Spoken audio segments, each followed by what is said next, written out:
뭐 뒷심이 좀 있는 거죠. 그러니까 여기서 이제 한 방이 제가 필요하다고 말씀드리는 거. 이낙연 대표의 비전이 뭔지 모르겠어요. 너무 진지하고 엄중한 이미지만 남고 킬러 컨텐츠라고 할 수 있는 그런 걸 내걸고 그걸로 승부를 해야 된다. 그게 아니면 쉽지 않을 거다. 최재형 원장은 이제 본인 하기에 달렸다. 빨리 입당하고 빨리 진용을 갖추는 거는 잘한 거예요. 여기서 대윤석열 차별성을 만들어가면서 지지율을 높여가는 게 가장 일차적인 과제겠죠. 근데 이제 그걸로 대통령이 안 된다는 거죠, 문제는. 조만간 출마 선언한다는데 일성이 굉장히 중요하다고 생각합니다. 꽤 저는 경쟁력을 높여갈 수 있을 거다.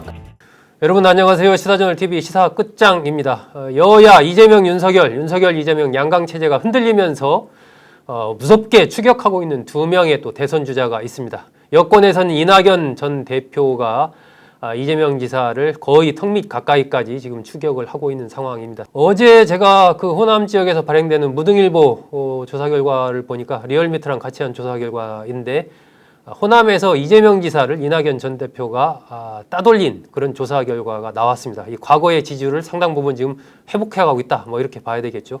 야권에서는 지금 최재형 전 감사원장이 국민의힘에 입당을 하면서 첫 번째 여론조사에서 5%가 넘는 여론조사 득표를 보이면서 윤석열 전 총장과의 또 이른바 두 사람의 흐름이 상당히 주목을 받고 있는 그런 상황입니다. 이 박원석 전 의원은 어떻게 보고 있는지 한번 얘기 나누겠습니다. 박 의원님이 일단 이낙연 전 대표의 이 최근 상승세는 상당히 좀 이 가파르게 상승을 하는 것 같고, 저는 어제 사실 그 무등일보 조사 결과 보고 그 리얼미터랑 한 건데 전만 해도 이재명 지사가 호남에서 1등이었거든요. 근데 그것을 이낙연 전 대표가 어쨌든 뒤집는 조사 결과가 나와서 이런 부분들이 이재명 지사로서는 상당히 또 위기의식을 느끼는 한 원인이겠구나 그런 생각도 들었습니다. 이낙연 전 대표 최근 이 상승 흐름 어떻게 좀 보고 계세요? 일단 뭐 대선 주자들을 국민들이 한 자리에 모아가지고 비교하면서 네. 평가할 기회가 기존에 없었는데 이번에 이제 컷오프 경선을 하면서 그런 기회가 경선? 생겼잖아요. 예, TV 토론 하면서. 거기서 이제 이낙연 전 대표의 장점이 많이 국민들한테 어필을 한 것 같아요. 장점이라면 이분이 이제 진중하고 첫 번째로는 그리고 말씀을 굉장히 잘해요. 또 대변인도 워낙 오래 했고, 그렇죠. 그리고 이제 말과 글로 이른바 품격이 있다. 정치를 하는 그런 이제 기본기가 탄탄한 분이기 때문에 별거 아닌 것 같은 말도 이낙연 대표가 하면은 뭐 그럴듯하게 들리는 이런 효과도 좀 있어요. 네. 그렇다 보니까 그런 측면이 많이 부각이 된 것 같고, 또 상대적으로 어떤 뭐 그 개인의 신변 도덕성과 관련된 논란이 없습니다. 그러니까 이낙연 대표 아마 뭐 그 지난번에 그 뭐였죠, 라임 관련해서 옵티머스 관련해서 논란이 있는데 그것도 그렇게 큰 논란은 아니고 뭐 그밖에는 뭐 없습니다, 별로. 뭐 그런 거 있죠. 전두환 뭐 찬양 기사를 썼다. 뭐 박정희 뭐 그렇죠. 찬양을 그런 했다. 거 있고 뭐 청문회 때 과거에 뭐 그림 뭐 와이프 관련해서 그것도 깊이 들어가 보면 뭐 그렇게 논란거리가 될 만한 건 좀 아니어서 그렇죠. 상대적으로 그런 리스크가 좀 작다. 이런 것도 있고요. 그리고 무엇보다 이제 이재명 지사의 이번 경선 과정에서 방어적 태도와 그 가운데 약간 초조함 이런 게 드러나면서 그로부터 어떤 반사이익 같은 게 좀 만들어진 게 아닌가 싶고 어쨌건 사실 저게 쉽지 않거든요. 그러니까 이 이낙연 대표가 한때 40% 지지율을 달리다가 그랬었죠. 거의 막 한 자릿수까지 꺼졌다가 다시 회복해서 다시 반등한다는 게 사실은 이게 별로 흔치는 않은 일이에요. 그래서 저게 그냥 간단히 지나칠 한때의 뭐 반사이익 TV 토론의 그런 효과다. 이런 거로 보기에는 뭐 뒷심이 좀 있는 거죠. 그러나 이건 이제 골든 크로스 다시 이제 엎을 수 있느냐. 그러니까 여기서 이제 한 방이 제가 필요하다고 말씀드리는 이재명 지사를 뛰어넘을 수 있느냐. 그 한 방이 어떤 이벤트나 깜짝 쇼를 하라는 게 아니고 뭐 이낙연 대표의 비전이 뭔지 모르겠어요.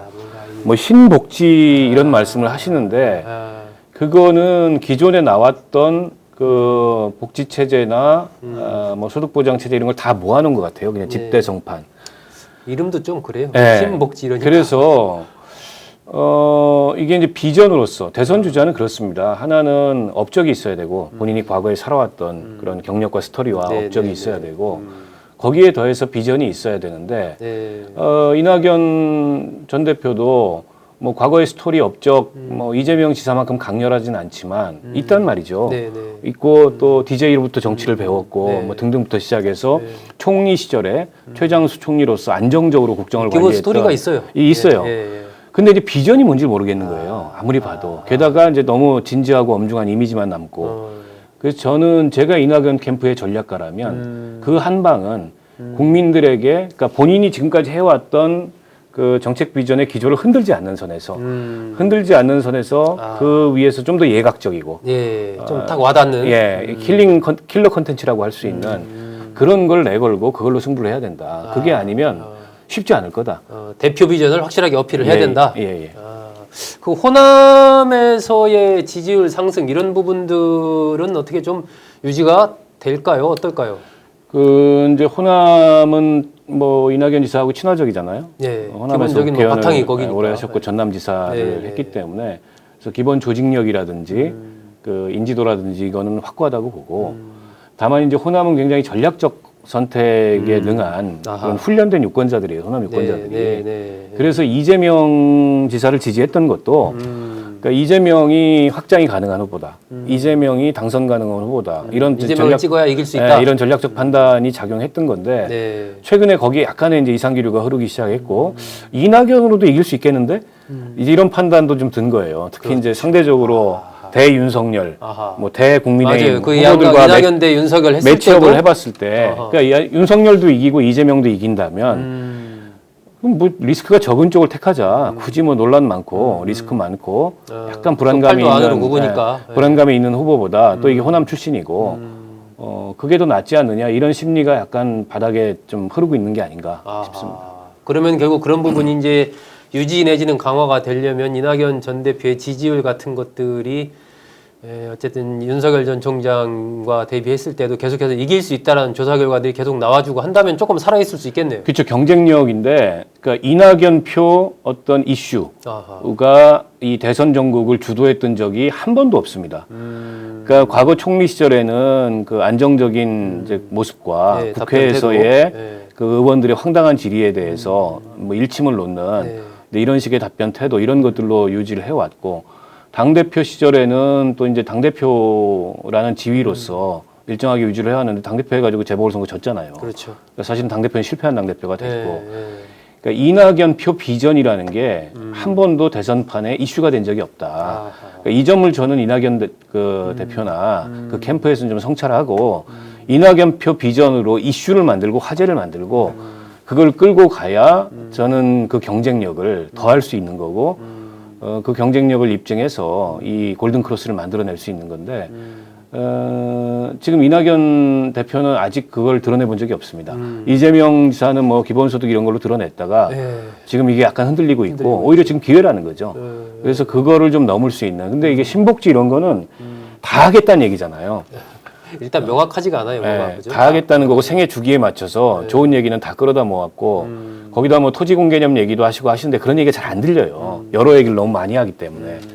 그래서 뭐라도 하나 똘똘한 이 한방 이게 좀 필요한 시점이 아닌가 똘똘 싶습니다. 하나가 필요하다. 지금 이낙연한테는 최재형 전 감사원장 같은 경우는 이제 국민의힘에 어쨌든 발빠르게 입당을 했습니다. 상당히 어쨌든 예상보다 빠르게 입당을 했고 또 김영우 전 의원 을 또 영입을 하면서 정무적으로도 어느 정도 좀 안정된 모습으로 지금 가고 있는 그런 흐름을 보이고 있는데 최재형 전 감사원장의 그 행보에 대해서는 어떻게 평가하세요? 일단 입당을 빨리 하고 그 또 캠프 진영도 빠르게 갖춰가는 거는 저는 잘하는 거라고 봅니다. 네. 물론 이제 논란은 남죠. 그 감사원장에서 못 벗은 지 17일 만에 사퇴하자마자. 특정 정당에 입당해서 어느 기관보다 정치적 중립을 엄격히 지켜야 되는 그 헌법기관의 수장이 대선 출마하겠다고 뭐 옷 벗은 것도 부적절하고 네. 저렇게 입당하는 모습도 부적절하고 결국에 인사권자를 향해서 지금 침을 뱉는 모습인데 그것도 부적절하고 이 논란은 끝까지 최재형 원장이 꼬리표처럼 따라갈 따라갈 수밖에 없죠. 예. 그러나 어쨌든 기왕에 이 대권 정치에 본인이 나섰다면 그걸 다 감수하고 네. 나섰다면 빨리 입당하고 빨리 진용을 갖추는 거는 잘한 거예요. 저기서 어영부영 해봐야 네. 저분이 당 바깥에서 할 수 있는 게 뭐가 있습니까? 평생 법관 공직자로 살아온 분이 네. 없어야 할 수 있는 게 그리고 대놓고 국민의힘의 의원들이나 네. 이런 인사들이 지원할 수도 없어요. 당밖에 없으면. 그렇죠. 밖에서 어영부영하다가 실점하고 제대로 이제 대선판에 올라가지도 못하느니 빨리 입당해서 당에 준비된 축적된 조력을 받겠다. 지금 단박에 현재 당내 후보들 중엔 1위로 올라간 거 아닙니까? 그렇죠. 거의 입당 컨셉이 효과로 되어버렸죠. 예, 그것만 예. 해도 큰 성과를 저는 거뒀다고 보고 네. 앞으로의 근데 과제는 뭡니까? 여기서 대윤석열 이제 이 뭔가 차별성을 만들어가면서 지지율을 높여가는 게 가장 일차적인 과제겠죠. 근데 이제 윤석열 총장하고 같은 법조계 출신이긴 하지만 이미지는 많이 달라요. 네. 그러니까 윤석열 총장이 약간 검투사 같은 그런 이미지를 갖고 있다면 최재형 원장은 진짜 이 무슨 저울 들고 있는 그런 어떤 판관 같은 칼날 같은 이런 이미지잖아요. 네. 게다가 이분이 또 미담이 많다 그래요. 예. 그 깜미남이라는 별명도 개인적으로 있었죠. 노블리스 오블리주라고 하는 그야말로 보수의 아주 정통적인 그런 가치, 미덕 이런 것들을 다 갖고 있는 분이다. 병역도 명문가이기도 하고. 예, 근데 그런 거는 저는 굉장히 유리한 자기 인생을 잘 살아오신 거고 그런 면에서. 근데 이제 그걸로 대통령이 안 된다는 거죠, 문제는. 그것만으로. 네. 그러려면 여기도 마찬가지입니다. 자신이 어떤 나라를 만들겠다는 거냐. 비전이 뭐냐? 이 국리복민을 어떤 비전을 가지고 세우겠다는 거냐에 대해서 보여줘야 된다. 네. 근데 아직 출마 선언 안 했잖아요. 네. 조만간 출마 선언 한다는데 일성이 굉장히 중요하다고 생각합니다. 사실 윤석열 전 총장 일성이 굉장히 실망스러웠어요. 펑퍼짐한 얘기하고 도리도리밖에 기억에 남는 게 없었지 않습니까? 네. 그보다는 안정감이 있으면서 더 묵직하면서 그리고 자기만의 그런 어떤 가치와 비전과 또 그 가치와 비전을 달성하기 위한 어떤 뭐 아주 세부적인 정책은 아니더라도 그런 것들을 보이게 된다면 꽤 저는 경쟁력을 높여갈 수 있을 거다. 그리고 어쨌든 당 안에 먼저 들어왔기 때문에 유리합니다. 그러니까 윤석열 총장이 좌충우돌하는 저런 모습보다 이제 당내 의원들도 뭐 공식적 비공식적으로 접촉할 수 있는 지금 참여하고 있을 거 있으니까. 아닙니까? 네, 네. 그리고 그런 어떤 정무적 판단들이 걸러지고 더해져서 나온 메시지와 행보는 지금 저 윤석열 총장식의 다소는 즉흥적이고 다소는 좀 주관적이고 그리고 뭔가 좀 정제되지 않은 이런 메시지 행보에 비해서 훨씬 더 이제 국민들한테 안정감을 줄 수 있고 당원들한테 무엇보다 안정감을 줄 수 있을 것 같아요. 최재형 원장은 이제 본인 하기에 달렸다. 네. 출발은 그럴듯하게 했는데 앞으로는 본인 하기에 달렸다 이렇게 봅니다. 네, 여야의 양강 체제를 위협하고 있는 이낙연 전 대표와 최재형 전 감사원장의 현재 그리고 향후의 미래를 어떻게 봐야 되는지 그리고 이 대통령 지지율의 높은 이런 부분이 또 어떻게 작용할지 이런 것 관련해서 박원석 전 정의당 의원과 얘기 나눴습니다. 박 의원님 좋은 말씀 감사합니다.